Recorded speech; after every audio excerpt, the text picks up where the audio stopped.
If the enemy thinks of the mountains, attack by the sea. If he thinks of the sea, attack by the mountains. Back in 2012, when I was at Ferrari, we were trying to win a championship, the Drivers' Championship with Fernando. And Suzuka was supposed to be another step forward.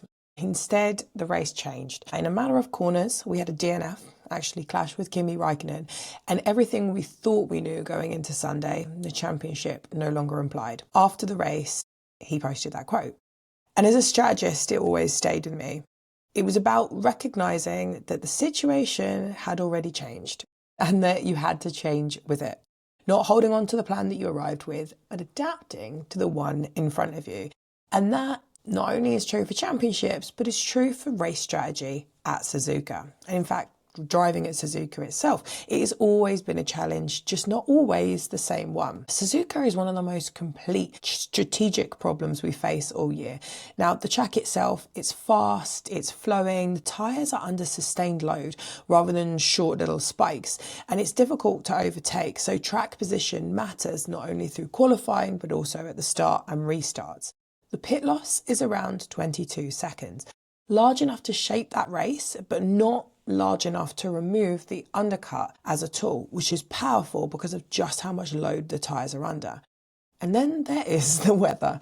Now, this circuit has been repeatedly shaped by changing conditions. It's part of the reason we moved the race from its slot in October into this March slot. Now, it doesn't remove the rain uncertainty completely, but it does reduce how often it's defined the entire race weekend. My friend Joseph Labourer, who was physio for Ayrton Senna and physio for Sauber when I was there, once used to say that Senna used to use a trick, which is the paddock itself in Suzuka sits on a slope, and on a clear day you can see the town below. If you can't see it, if it's closed in, if it's cloudy, start thinking about rain. It's a simple trick, but at Suzuka those details matter. I don't know how many people check it on race day. I always used to walk in and look, and I know Seb used to do it too. But for all its beauty, Suzuka always carries something a lot heavier than that. If you ask a lot of drivers, about 1 in 2 will say it's their favourite track because it's a gorgeous, truly gorgeous track to drive. But it's not my favourite track, and it isn't for many of us in the paddock. It is permanently entwined with the worst day at work that I will ever have. When I joined Formula One, I think a lot of us believed that we would just keep counting the years up since 1994, and the days where we would lose drivers as a result of racing were part of our history, not part of something that was to do with our present experience. That all changed as a result of the race in Suzuka in 2014. And it was a brutal reminder that when it comes to safety, 99% isn't enough. As a result of that race, we lost our friend Jules. I wrote a little bit more about it in our strategy newsletter. I'm not so good about talking about it. But at the start of every Suzuka race weekend, during the track walk, I used to stop at the same place every year, as did quite a lot of people, just for a moment. Then we moved on, caught up with the team and focused on the weekend ahead because Jules loved racing. And this isn't a track walk, but at the start of every race weekend, we'd have that moment to honour him. And it still feels right to take that moment here and to never forget Jules and never forget the relentless pursuit of safety. There's more about it in the newsletter. Not very good at talking. Now, let's bring it back to 26. The track hasn't changed, but the challenge has. If you compare the fastest laps from 2026 qualifying to a 2025 pole lap by Max, the headline is clear. The lap times are slower, but more importantly, the way the lap is built is fundamentally different, and it shows us a bit about the challenge of this year's Suzuka race. Now, through the first part of the lap, through the S's into Degner, the cars still look like last year's Suzuka. Speeds are pretty comparable, and the commitment is still there. The lap time builds in a really familiar way. The difference comes later, from the hairpin through Spoon, and most clearly through Spoon through 130R to the line. Now, in previous years, that section rewarded you for bravery, building a car with a load of downforce, and if you built that lap well, the car continued to accelerate all the way down to the straight. In 2026, it doesn't always. The cars reach a similar speed, but then they plateau earlier and it stays there for longer. And that's the key change. It's not a sudden loss of speed, but a prolonged phase where the car is no longer accelerating at the same. You can think of it like this. The difference isn't just peak speed. It's how long you spend unable to keep building it. And that is basically because we're energy limited. You're working with 8 megajoules of deployable energy per lap, and Suzuka really wants more than that with these cars. So there's only 2 places you recover meaningful energy with the track layout: turn 11, the hairpin, the final chicane. So the lap becomes a sequence. You spend through sector 1, you recover once, and then from spoon to the line, you are spending for longer than you recover. And that imbalance effectively defines the lap in qualifying, and we saw it. And also, therefore, goes into the race. Let's bring tyres into it, because Suzuka has always been one of the most tyre-sensitive circuits we go to. Now, looking forward to the race tomorrow, that qualifying has defined the grid, but we still have a whole race to go where we need to balance that tyre demand. The front left is under constant load through the high-speed corners that has historically led to strong degradation phases.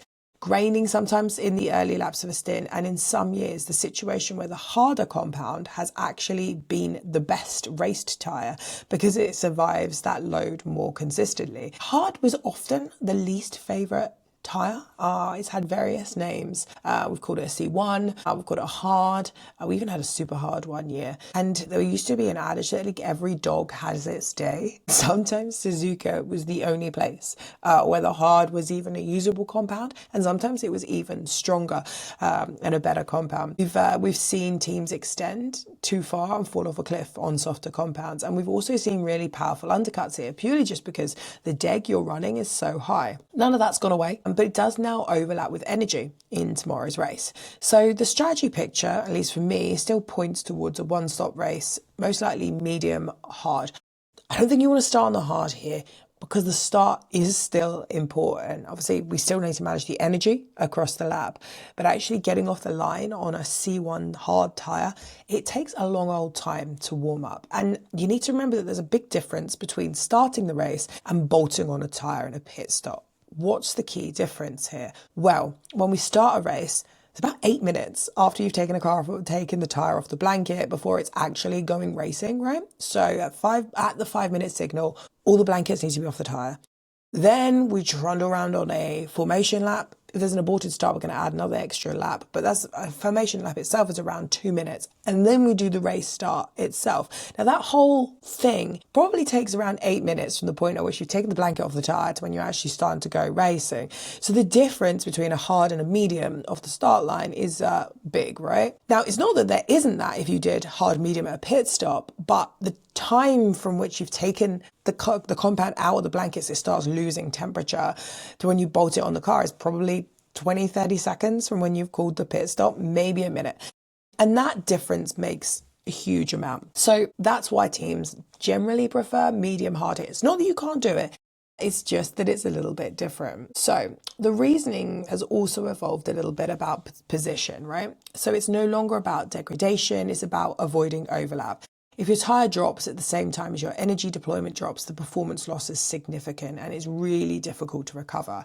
So the one-stop works here, always really has, because it separates those problems and it minimises the stops. There is, I guess, still the decision at the start of the soft giving you track position.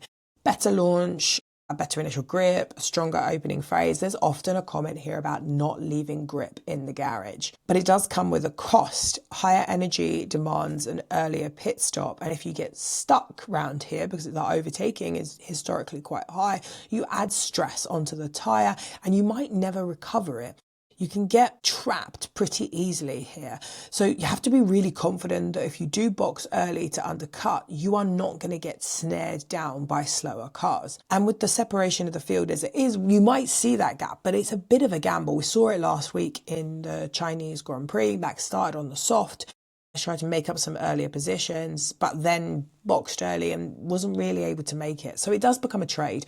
Track position early or control later. So I guess for me, starting the medium would be my first choice, soft second, hard third. You know, undercut is still a tool, but but it's no longer automatic. It only works if the outlap and the following lap are executed with the right energy profile and you find a nice gap in free air. Otherwise, the gain completely disappears. Starts and restarts will follow the same pattern we've seen all season. Full battery, everybody looks competitive. Well, if you can get your battery full, and then the field's going to spread out because some cars can sustain the deployment across a lap and some can't. And that's really going to define the race. Historically, we've seen teams really focus 100% on the tyres at the start of the race and at the start of a restart after a virtual safety car or a safety car. It's not that that's not important, it's just that having your battery in the right place is even more important. We saw cars lose like 3 positions because the energy dominated the little bit of energy that you spend getting the tyres getting run. So as we look ahead to tomorrow, expect the start to matter, expect restarts to matter if we get any after a safety car, virtual safety car, and the first few laps of a stint to matter. Expect the race to probably remain a one stop unless something is forced to change it. Weather, although it does look nice and sunny at the moment, I would still check a safety car or like a misjudged crossover between tyres and energy. Remember, Suzuka does put a lot of loads. Teams are going to have a plan ready if everything is suddenly way worse than expected. I've had so many different races at Suzuka. Wet, dry, good, bad, and that dark day, the darkest one back in 2014. And while 2026... qualifying at least looks a lot different on the surface, at its core, it hasn't changed because Suzuka is still a challenge. We go in tomorrow and it's still a challenge. And as engineers, we adapt, we analyse, but we don't forget. And I hope tomorrow everybody enjoys racing safely. Sempre nei nostri cuori, Jules. Let's go racing.